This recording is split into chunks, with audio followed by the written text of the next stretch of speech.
ഇന്ന് നമ്മൾ ചെയ്യാൻ പോകുന്ന വീഡിയോ ഒരു സോഫ്റ്റ് ആയിട്ട് ഇഡ്ഡലി എങ്ങനെ ഉണ്ടാക്കാം എന്നുള്ളതാണ്. ഇതിനായിട്ടുള്ള അളവ് എന്ന് പറയുന്നത് 2 ഗ്ലാസ് അരിക്ക് നമ്മളൊരു അര ഗ്ലാസ് ഉഴുന്നാണ്. അത് ഒരു ഗ്ലാസ്സിന് 1/4 ഗ്ലാസ് ഉഴുന്നാണ് എടുക്കുന്നത്. ഉഴുന്നെടുത്ത അതേ അളവിൽ തന്നെ അര ഗ്ലാസ് അവിലും നമ്മൾ ചേർത്തിട്ടുണ്ട്. ഇത് ഇഡ്ഡലിക്ക് സോഫ്റ്റ് കിട്ടാനായി സഹായിക്കും. ഇത് എല്ലാം കൂടി ഒരു 3-4 തവണ കഴുകി അങ്ങനെ തന്നെ മൂടി വെക്കേണ്ടതാണ്. ഒരു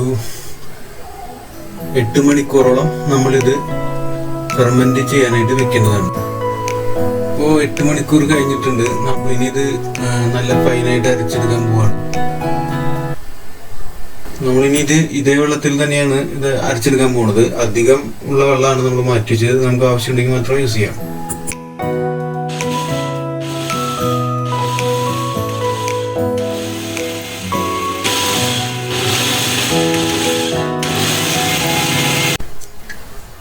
ബാലൻസ് ഉള്ളതും കൂടി ഇതോടുകൂടി ചേർത്ത് അടിക്കാവുന്നതാണ്. കാരണം ഈ ജാറിൽ ഇനിയും സ്പേസ് എടുക്കേണ്ടത്, അതുകൊണ്ട് നമുക്ക് സെപ്പറേറ്റ് ആയിട്ട് അടിക്കേണ്ട ആവശ്യമില്ല. ഇതിൽ തന്നെ ഇട്ടത് ഫിനിഷ് ചെയ്യാവുന്നതാണ്. ഈ ഒരു തിക്നെസ്സിൽ നമ്മളത് അരച്ചെടുക്കണം. തിക്നെസ് വേണമെങ്കിൽ കുറച്ചും കൂടി തിക്കാക്കാം, പക്ഷെ ഇതിലും വിട്ട് ലൂസ് ആവരുത്.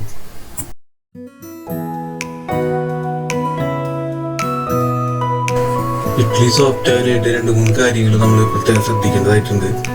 അതിനായിട്ട് നമ്മൾ ആദ്യം ചൂസ് ചെയ്യണ ഇഡ്ഡലി അരി. ഞാൻ ഇഡ്ഡലി അരിയാണ്, അത് ഇഡ്ഡലി മാത്രമാണ് ഇതിൽ യൂസ് ചെയ്തിട്ടുള്ളൂ. പുഴുങ്ങലരിയൊക്കെ യൂസ് ചെയ്യാം, ഓരോരുത്തർ ഐഡിയ പോലെ ചെയ്യാം. പക്ഷെ നമ്മൾ ഇഡ്ഡലി അരി ചൂസ് ചെയ്യുമ്പോൾ നല്ല ക്വാളിറ്റിയുള്ള റൈസ് ചൂസ് ചെയ്യണം. പ്ലസ് ഉഴുന്ന് വളരെ ഇമ്പോർട്ടൻ്റ് ആണ്, വളരെ ക്വാളിറ്റിയുള്ള ഉഴുന്ന് ചൂസ് ചെയ്യണം. പ്ലസ് നമ്മൾ ഇതുപോലെ ബീറ്റ് ചെയ്യുമ്പോൾ നല്ല രീതിയിൽ ബീറ്റ് ചെയ്തിട്ട് എയറൊക്കെ ബബിൾസൊക്കെ അതിന് ശേഷം നമ്മൾ ഒരു 8 മണിക്കൂർ അങ്ങനെ തന്നെ മൂടി വയ്ക്കണം. ഇത് തുറക്കാനൊന്നും പാടില്ല. ഉപ്പൊക്കെ ഇട്ടിട്ട് വേണം നമ്മൾ മിക്സ് ചെയ്ത് വയ്ക്കാനായിട്ട്. പിന്നെ നമ്മൾ അടുത്ത ദിവസം സ്റ്റീമറിൽ ഇഡ്ഡലി സ്റ്റീം ചെയ്തെടുക്കുകയാണ് ചെയ്യുന്നത്. അപ്പം നമ്മുടെ ബാറ്റർ 5 മണിക്കൂറായിട്ട് 8 മണിക്കൂർ ആവാൻ സമയമില്ല. എനിക്ക് വേറെ പ്രോഗ്രാം ഉള്ളതുകൊണ്ട് ഒരു 5 hours ഇപ്പോൾ ആവറേജ് ആയിട്ടുണ്ട്. ഇതാണ് ഇപ്പോഴത്തെ നമ്മുടെ മാവിൻ്റെ കണ്ടീഷൻ. അത്യാവശ്യത്തിന് അത് പൊന്തി വന്നിട്ടൊക്കെ ഉണ്ട്. അപ്പം നമുക്കിനി നേരെ സ്റ്റീമർ ചൂടാക്കിയിട്ട് അടുത്ത പ്രോസസ്സിലേക്ക് കിടക്കാം. അപ്പോൾ നമ്മൾ സ്റ്റീമർ ഇപ്പോഴത്തെ വെള്ളം ബോയിൽ ചെയ്യാൻ വെച്ചിട്ടുണ്ട് സ്റ്റീമറിൽ.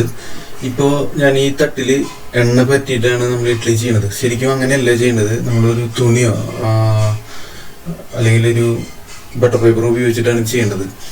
വേറെ കുഴപ്പങ്ങളൊന്നും ഉണ്ടാവില്ല. ഈ എണ്ണ പറ്റുന്ന കാരണം ഇഡ്ഡലിയുടെ ആ ബാക്ക് സൈഡിൽ ഒരു കളർ വ്യത്യാസം വരും. വൈറ്റ് കളർ കുറച്ച് ഫെയ്ഡ് ആവും. അതുകൊണ്ട് എല്ലാവരും തുണി വെച്ച് ചെയ്യാൻ ശ്രമിക്കുക.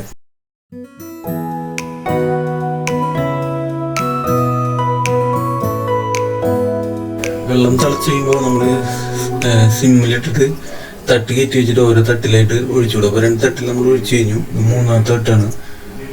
ഇതും കൂടി ഉണ്ടാവുള്ളൂ. ഇത് ലാസ്റ്റ് തട്ടായിരിക്കും. ഇതിൽ മുഴുവനായിട്ട് ഉണ്ടാവില്ല. ഇത് കഴിഞ്ഞ് കഴിഞ്ഞാൽ നമ്മൾ ഒരു 10 മിനിറ്റ് നേരം ഇത് മൂടി വെച്ച് കുക്ക് ചെയ്യണം. 10 മിനിറ്റ് മതി. അതിലും കൂടുതൽ കുക്ക് ചെയ്യണ്ട. അതിലും കൂടുതൽ കുക്ക് ചെയ്ത് കഴിഞ്ഞാൽ ഇഡ്ഡലി ഡ്രൈ ആവും, മേൽഭാഗമൊക്കെ മഞ്ഞപ്പായി ഡ്രൈ ആയി പോകും. അപ്പോൾ അതുകൊണ്ട് 10 മിനിറ്റ് ഒരു മീഡിയം ഫയറിലിട്ടിട്ട് കുക്ക് ചെയ്യുക.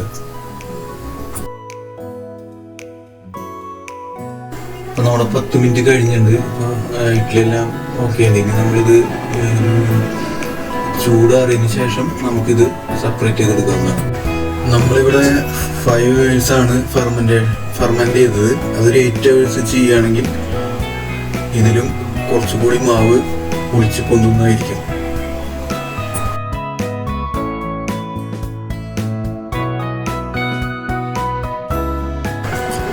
വീഡിയോ ഇഷ്ടമായാൽ ലൈക്ക് ചെയ്ത് സബ്സ്ക്രൈബ് ചെയ്യാൻ മറക്കല്ലേ.